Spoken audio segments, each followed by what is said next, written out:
Welcome to Smith Classic Cars. This is my 1957 Chevy Bel Air four-door sedan. I bought this car about 3 years ago for $6,000 and it needed a lot of work. There was no glass, no chrome, no stainless. Engine and transmission needed some help, needed paint, needed a lot. But it took about 2 years to get it together and restored, and I'm really happy with it. It's enough room for the whole family and it's fun to drive. So let me get it out and give you a better look at it.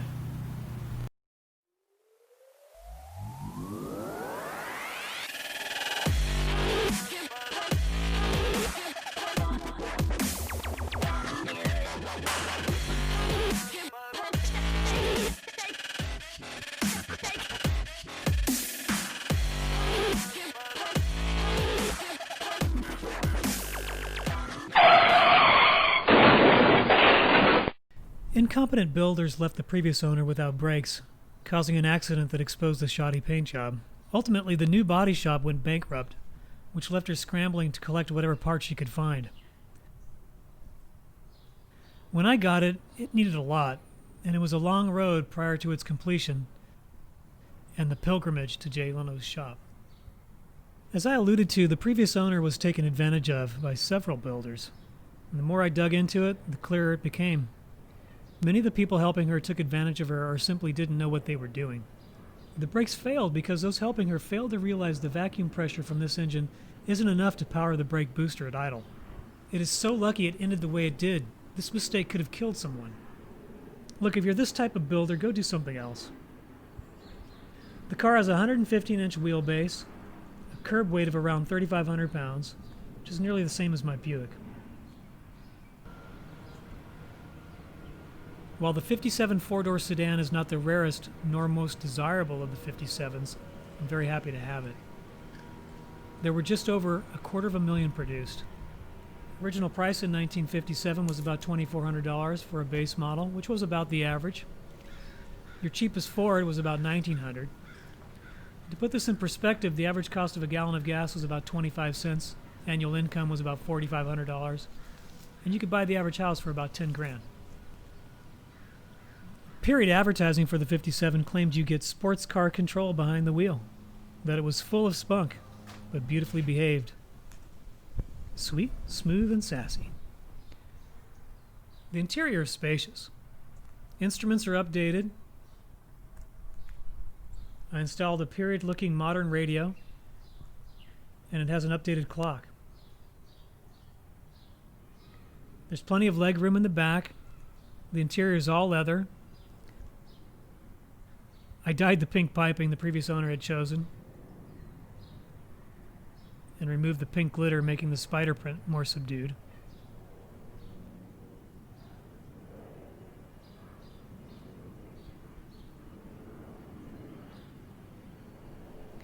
Under the hood, we have a 383 small block Chevy from Blueprint Engines.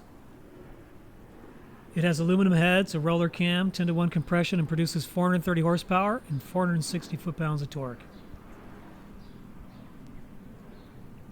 She has an upgraded dual reservoir master cylinder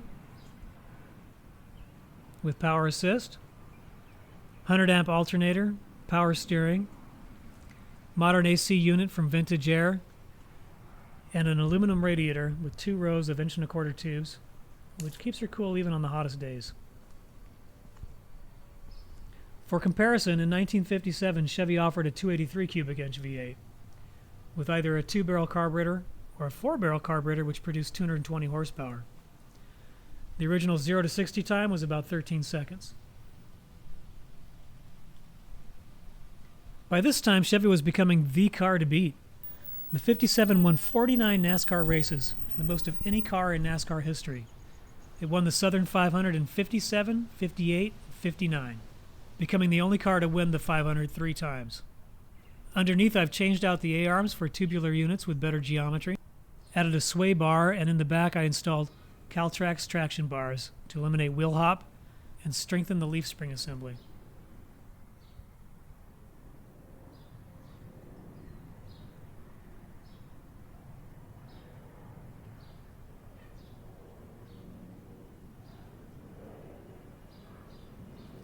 In the trunk, there's plenty of room.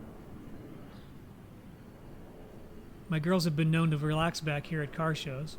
Look at the size of that trunk. You could put 3 bodies in there. Just kidding. And shoot me an email if you'd like to lease this space for your next special event. All right, let's go for a drive.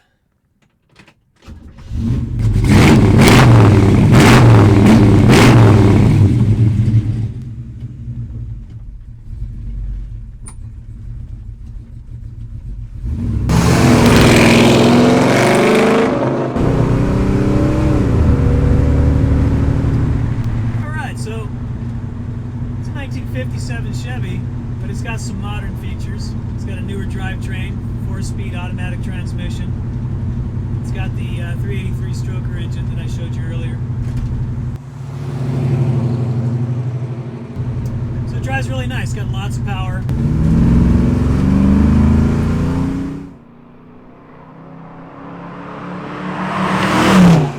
I didn't make any modification to the body. So basically the look of the car is stock. So, as you can see, there's a lot of room in the car. It's a 6-passenger sedan, and there's certainly room for 6. When I bought the car, it didn't have any seat belts in it, and they didn't come standard with seat belts. Manufacturers at the time thought that if they sold their car with seat belts, they were saying that the cars were unsafe. So as you can see, she comes along pretty well. Nice and smooth. No real rattles to speak of, no noise. The steering's nice and tight. It's got some body roll. I took some of that out with some of the improvements that I made, but it's not a new chassis. It's a 1957 Chevy.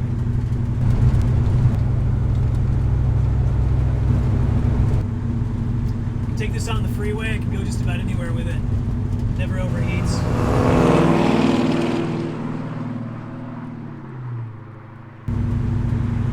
So the 57 Chevy is iconic, man. I mean, you talk to people and you say 57, they immediately think of the 57 Bel Air. Go up here and get her on the freeway and blow it out a little bit for you.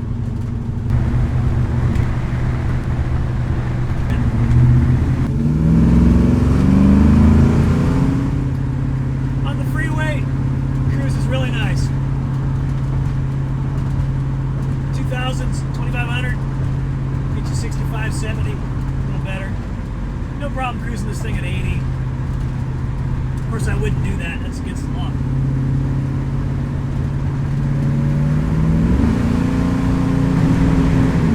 So we're not going 80 now. We're within the speed limit.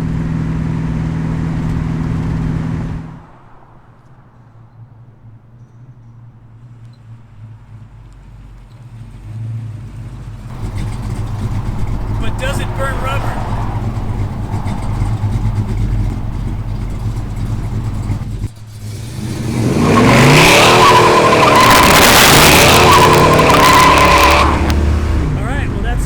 Episode of Smith Classic Cars. I hope you enjoyed my 1957 Bel Air as much as I enjoyed showing it to you.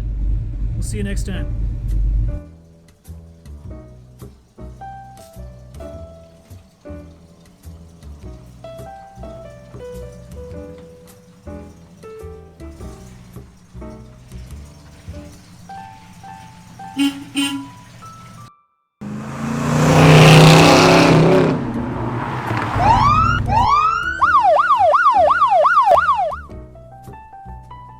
Ken on the left, Jackie on the right.